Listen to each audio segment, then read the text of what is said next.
Ito ang programang Bawal ang Pikon. Get it straight with Daniel Roson. Kasama po natin Senator Antonio Trillanes IV isa ho sa mga nagbabalak na tumakbo bilang Vice Presidente para sa darating na 2016 elections. Kayo pinakamahirap, tapos mas konti ang pumapabor siguro sa inyong mga negosyante dahil maraming tinatamaan doon sa mga ginagawa ng ibang negosyante. Paano nyo patatakbuhin yung inyong kampanya, if ever? Well, yun nga, no, na-mention mo yung 2007. The first time na tumakbo kami, nakakulong nga ako, no? Nakakulong kami. Pero nanalo tayo. Ang nagastos namin doon, 6 million pesos. Kumaga, patak-patak lang ito. So, nakakita kami ng cost-effective way of campaigning and bringing our story to the people. And that is through our grassroots organization. So, pinalawak namin yan. Ngayon nga, ang aming grupo, itong Magdalo, ay may 500,000 card-bearing members na spread across the country through 500 chapters also. So, yan na ngayon ang maglalabas. And it's a volunteer organization. Okay. So, medyo cost-effective and cost-efficient siya ng way ng campaigning. So, yung 6 na milyon ho na ginastos ninyo sa pagtakbo bilang senador, kasi napakaliit nung kung itutumbas mo dun sa pinagagastos nyo, baka isang isang lugar lang. Magkano ini-intend ninyong magastos, tinitingnan ninyong magagastos ninyo pagtakbo nyong Vice President? Siguro, at the very least, mga 30 to 40 million. Kung yung grassroots organization lang ang pinag-uusapan. Ito yung mano-manong campaigning. Yes, no? yes, So, door-to-door, direct selling. As opposed to yung mag-a-advertise ka. Kasi yung mag-a-advertise ka, parang 1 million per minute. And ngayon, wala nang limit ng sinasabi na ano. So, they will spend siguro mga 400, 500 million sa advertisements, which hindi ko ma-afford. Pero ito, mas ma-afford natin ito. So, mas madali pa rin dun sa ganong sistema. So, you're looking at the figure of around 50 million ngayon as compared to 6 million ng pagtakbo nyo bilang senador. Oo. So, ganong mga estimate yun. Na ano na yun, kasama na materials doon, tapos Yes, yung pagpaikot. Pero hindi to yung nagbibilihan ng boto, walang... Yes. Pero may mga nangako na ba sa inyo kasi wala naman kayong hindi naman sa kung ano pa man dahil hindi naman kayo papatayo ng mga building yata. Kayo ba? Saan ninyo kukuhanin yung pera ninyo? Kasi obviously, yung pagtakbo talagang may pangangailangan din sa logistics. Well, yun na nga, no? Kung magre-raise ka kunyari ng 32, lagi mo ng 30 to 50 million, normally simula ka sa mga kamag-anak eh. Marami yan. Kung magpapatak-patak na, to use the term, ano yan, slowly mag-generate ka before you know it. Then next, itong mga kasamahan ko mga opisyal. So, may nangako na ba sa inyo? Or may mga nagpauna na ba na nagbigay? Meron naman. May mga nangangako, ano? At pagdating ng kampanya, siyempre, doon naman doon sila magbibigay kasi hindi pa sila makakapagbigay gano dahil hindi ka pa nga kandidato. So, you need to file it. Yes. So, I'm pretty sure kahit pa paano yung partido, matutulungan naman tayo. Yang sila Senator Manny Villar. Malaking bagay yon. Pero totoo ba sinabi ninyo na ang Pilipinas ay hindi pa handa sa Trillanes presidency?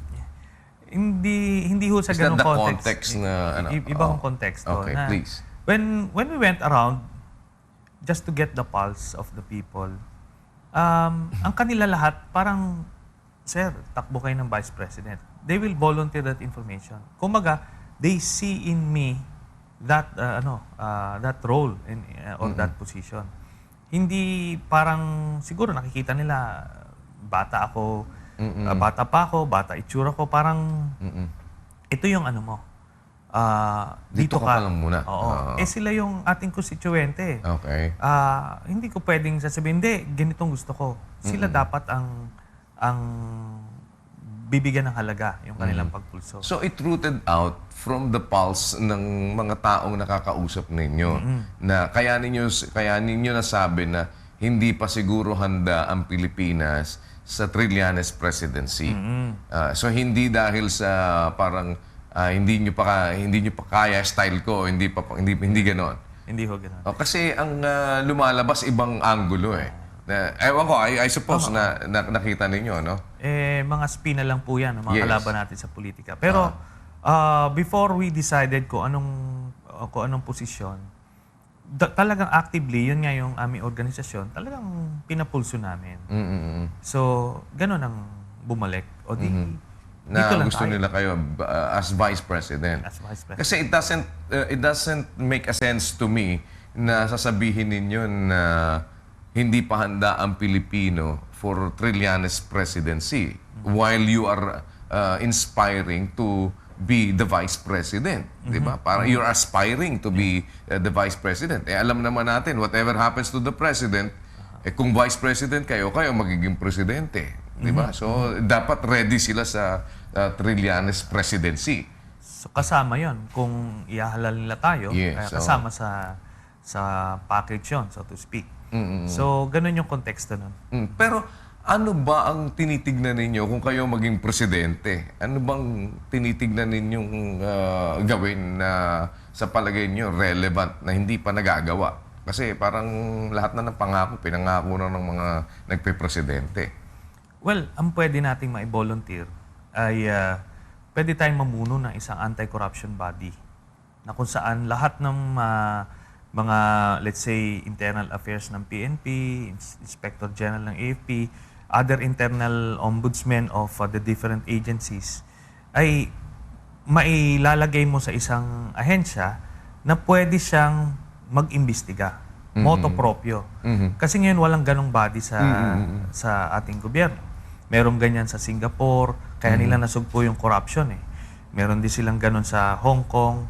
So may mga ganong modelo na parang investigative arm ng executive department at para malinis niya yung kanyang ranks. Kasi ngayon walang ganon. Pagka kunyari may nababalita, let's say sa DPWH na mga anomalya, ang sasabihin lang ng ating presidente, magkanda ka ng internal investigation mo or itong NBI, DOJ, puro mga ad hoc. At pwede ma-compromise. Ombudsman. Oo. So, ganun yung nangyayari. Pero ngayon, any information, kunyari, magbigay ka sa akin ng informasyon na dito sa ahensyang ito, may ganong anomalya, pwede ko na kagad quietly imbisigahan para ma-find out ko kagad. So, it will be a proactive investigation, investigative body. Well, ngayon ho, hindi pa tapos yung inyong inilalabas kay VP Binay. Ano ba ang mga inaabangan pa ng tao dito sa mga ilalabas nyo? Kasi ang dami nyo ng mga inumpisahan. Dati, the last time that you were here, may sabi kayo sa akin na lalabas ninyo na mga susunod pang mas mabibigat. Ano na ho ba ang nangyari doon? Well, nailabas nga natin eventually itong sa mga bank accounts na lumabas, based dun sa accounting, mga 16 to 20 billion pesos ang pera ni Vice President Binay na nakatago. Hindi lang sa pangalan niya, sa accounts niya, kundi sa accounts ng dami niya na si Miss Ebing Baloloy at ni Mr. Jerry Limlingan. So, ganun kalaki ang nanakaw sa Makati. Yung pa lang yung cash, wala pa yung mga nakalagay sa mga baol, mga kahadero. Wala pa dyan yung Hacienda Binay. Yung Hacienda Binay, siguro mga 1.5 billion pesos yan. And yung iba pa mga ari-arian, yung iba accounts abroad. So, ganun kalaki. Wala na daw laman yata yung nung Limlingan at Baloloy, di ba? May nailabas nila, naisara nila. Pero ang punto doon, nasilip natin. Nagkaroon tayo ng glimpse kung gaano kalaki ang nanakaw sa Makati. So, now going back to your question, ano pa yung lalabas namin? Ngayon kasi winding down na eh. And kami, napapagod na rin kami. Pagod na rin kami. Nagkakanda kami investigation kahit walang session. Pero inaantay kasi natin kaya tumatagal dahil tinatago niya yung mga dami niya.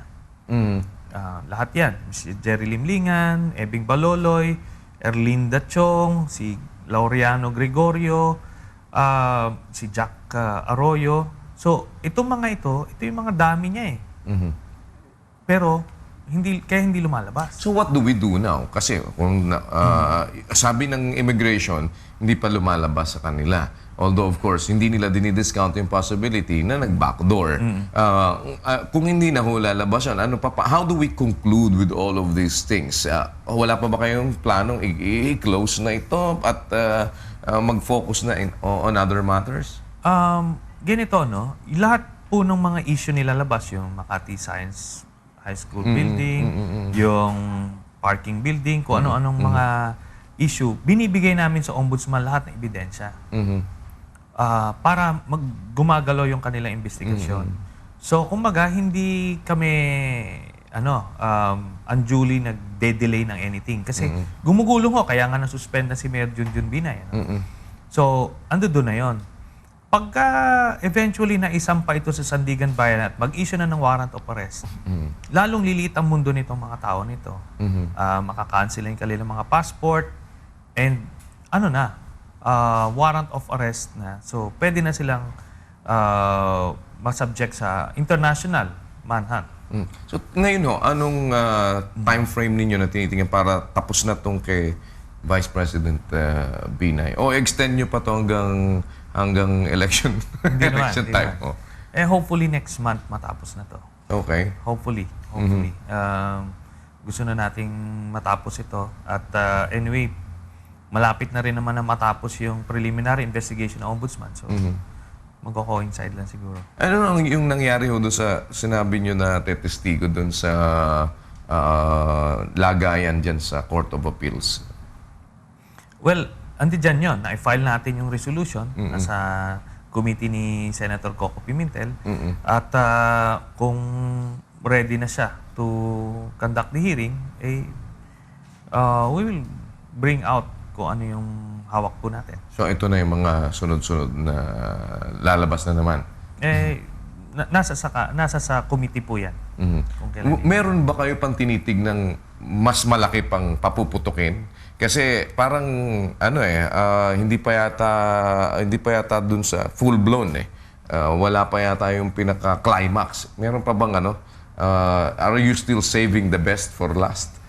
Well, ang sa akin kasi dito yung kung gaano kalaki o gaano kaliit yung issue, nagdedepende ho sa media kung paano at sa taong bayan kung ano tanggap nila.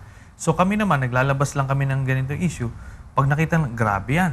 Pag ito issue na to, nako, mas grabe yan. Parang it's relative, So may mga ilalabas pa kaming ilang anomalya. So meron pa na hindi pa nalalabas talaga. Meron. Anong anomalya ho naman yan? Well, it's connected sa mga ghost employees. Ito mga lumitaw na kasi meron ng mga initial na ghost employees issue, hindi ba? So are we talking of namang figure ho ito? Ipepresenta natin 'yon kasi ngayon inaano pa lang nila, no? Pine-prepare nila yung mga ebidensya. So antay na lang. Pero konkreto na kayo na talagang may mga ghost employees. Meron ho. Na ini-employ sila na kasi pagka ghost mahirap pong makita 'yon. Alam niyo kasi ito nga importante ito na maipresenta kasi ito yung pinakamadaling pagkakitaan ng mga local government agencies. Mga local government units. Kasi maglalagay lang sila sa payroll kunyari ng mga contractual o mga casual pero mga pangalan lang. Kumukubra kunyari kinsenas katapusan pero hindi naman nakikita sa munisipyo o sa City Hall. Yan ang pinakang madali. So, kunyari, meron silang ilagay na 1,000 dyan na kumikita ng 10,000 buwan-buwan, 10 million a month yun. Diretso sa bulsa yun. So, ganun ho kadali yan. Kahit nga, di ba, yung mga councilors, meron daw mga ganyan na mga ghost staff so, ito nasilip na ninyo? Yun. Mga ilan libo ho ang ghost employees na nakita nyo? I can't say yung specific figure sa ngayon kasi nga inaano pa ho natin. Pero marami mahigit 1,000. Marami talaga. Marami ho talaga. Parang mahirap bilangin. So Marami. from here, where do we go, sir? Kung sa nakikita ninyo ngayon na pagpasok nitong 2016, nakita niyo ba may uusad pa ba tayo? Lalo na kung in terms nitong mga nagiging problema natin sa labas ng yung mga kapitbahay natin, ang China. Ano bang nakikita ninyo ngayon dito, sir? Ang sa atin ay kailangan pagpatuloy din lang natin yung ating arbitration case, yung ating claim. Hindi natin bibitawan yan. At palagay ko naman, hindi yan mauuwi sa putukan. Kasi sisiguraduhin yan ng ating mga kaalyado at even China mismo na walang mabuting idudulot po ang isang shooting war. Kasi kahit na kayang-kaya nila tayong pitikin, pero yung global community nakatingin sa kanila. Pagka ginawa nila yon, gagawin sa kanila yung ginawa sa Russia na kinuha yung Crimea sa Ukraine at ngayon, ano na ulit? Kumbaga, na-ostracize ang Russia. Ayaw ng China gawin sa kanila yon dahil tatamaan yung negosyo nila. Pero may nangyari ba sa backdoor negotiation ninyo? Nakapasok ba kayo ng maayos o nahirapan kayo mag-Chinese? Well, yung kasing nung time na yun, nung may backdoor negotiations, ang pinag-usapan nun yung Scarborough. So, mainit nun kasi nagigirian na. So, nag-pull back parehas. So, ngayon, kita nyo naman, wala namang structure dyan sa Scarborough. So, I believe, nagtagumpay tayo sa negotiation at hindi na uwi yon sa putukan. Ito ba, wala ba kayong ngayong backdoor uling? Kasi mas matindi yan dahil meron ng mga tinatambak na buhangin. Nandun yung structure, nilagyan na nila. Wala na po tayo kasi nga nung nakita nilang maganda yung nagagawa natin, inintriga na tayo, di nag-step back na ako. Kayo nang bahala dyan. O ngayon, sila ngayon ang nangangasiwa doon, ganyan na nangyari. Pero ang importante dito, lahat tayo magkaisa under the President kasi siya lang yung source ng ating foreign policy. So, may mga kasama ang presidente na tingin ninyo nakakasira ng matindi sa kanya? Siguro lang.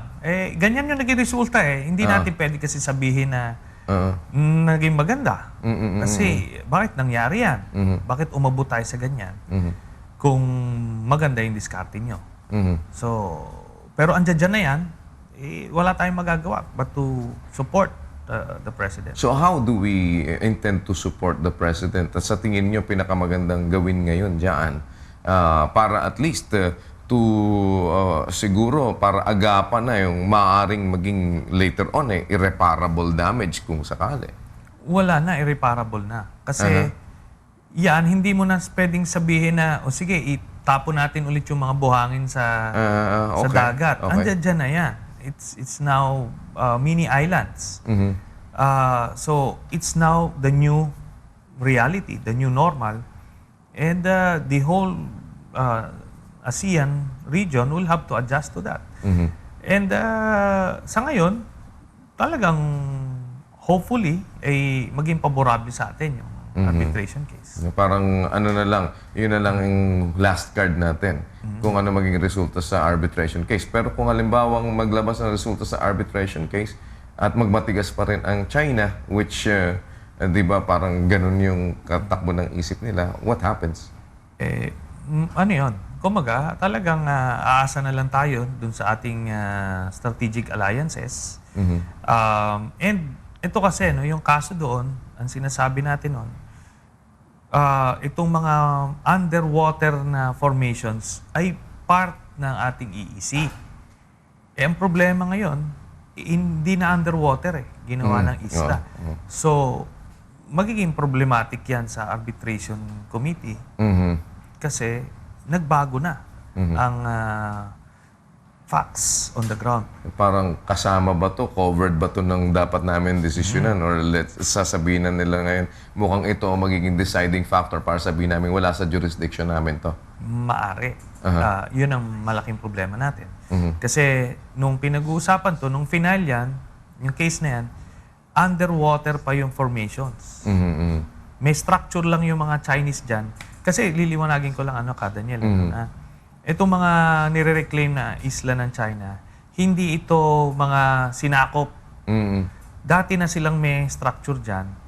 Ginawa lang nilang above water. Kasi sinasabi natin, yung underwater, part ng EEZ yan. Yun yung final natin. Ngayon, ginawa nilang above water. So, may magkakaproblema yung arbitration case, how they will look at it now. Kasi magiging precedent setting din yan.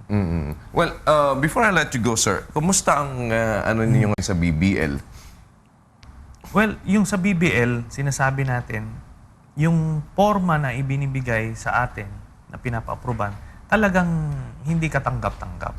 May mga provisions doon na unconstitutional at may mga provisions doon na sa ating palagay ay pwedeng maapektuhan yung mga interest naman ng ibang mga stakeholders sa Mindanao. So kailangan, inclusive yung magiging version natin na itutulak, nakatanggap-tanggap sa iba't ibang sektor sa Mindanao at at the same time, nakita natin magiging produktibo ang resulta. Pero hindi nga ako katanggap-tanggap din naman sa kabilang panig yun. Di ba? Dahil ang gusto nila, ito, walang bago. Wala naman. Sa media lang yan, sinasabi. Okay. So, sa atin, dito sa Senado, binabalangkas pa lang natin yan kung ano yung magiging version namin. Tapos eventually, pag naipasa yan, yun na yun. Palagi ko, tatanggapin naman ang lahat. Hindi tayo magpapasa ng batas na may maapektuhan na sektor. May ikapapahamak ng isang sektor. Tingin ba nyo, susulong pa yan at maaprubahan pa with the version ninyo na gagawin sa Senate? I believe so. May oras kung pinag-uusapan natin if there's a window. There is still a very small window. Pero kung if all heads would come together na tipong ano ba yung concern ninyo? O sa amin, tanggalin ito, okay kami dyan. Kayo, okay na ba ito? So, kung lahat ng sektor mag-agree, o sige. Kasi ayaw natin na bumalik tayo sa gera eh. Kung sasabihin mo kasing ayoko nitong formula nito, ano yung formula mo? Wala ka naman. Hindi mo pwede sabihin ayoko niyan. Pagka nagputukan ngayon, ikaw ba ang sasagot dun sa mga mamamatay ulit ng mga sundalo at yung mga sibilyan na tatamaan dyan? Mahirap po magmatapang eh. Karamihan dito sa Maynila. Mga siga eh. Ayaw natin, huwag yan.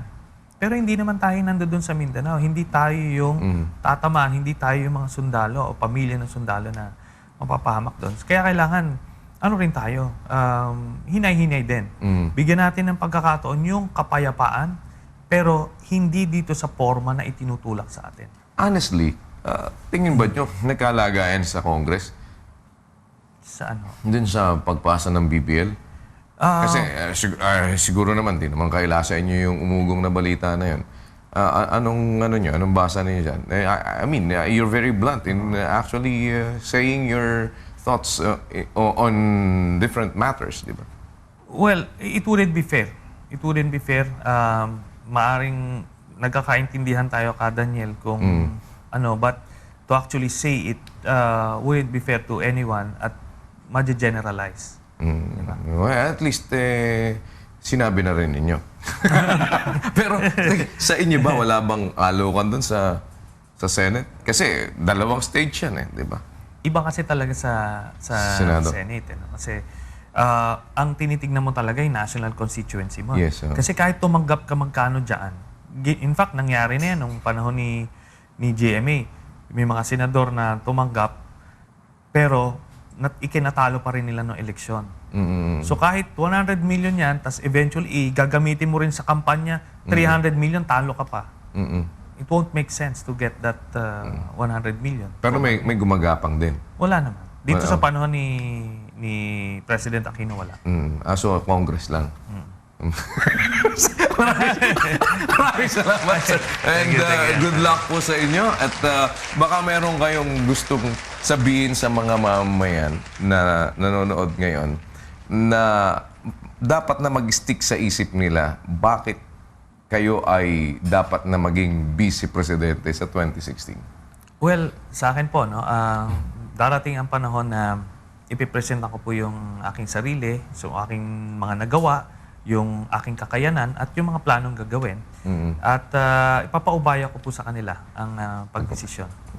Maraming salamat po. Ang soon-to-be Vice Presidential candidate for 2016 and hopefully the Vice President kung papalaran siya, Senator Antonio Trillanes IV. Dito lang po sa programang Bawal ang Pikon. Get it straight with Daniel Razon.